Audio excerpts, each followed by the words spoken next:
се ориентира от запад-югозапад. Преобладаващите минимални стойности ще са между 5 и 10. По-високите полети и котловините между 1 и 3 градуса. Максималните стойности ще бъдат между 17 и 22. Бяхте с прогнозата за времето по Агро ТВ. От мен и от екипа приятни почивни дни.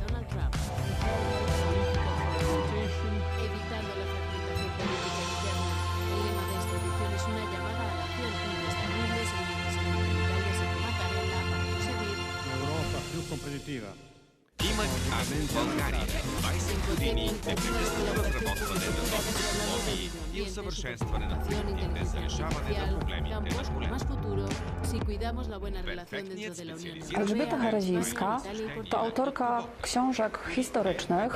Znana jest z tego, że z mroków historii wydobywa postaci kobiece. I tak jest w przypadku tej książki.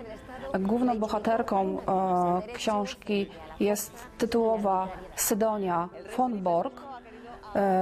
Sydonia, która w roku 1620 została stracona w procesie oczary.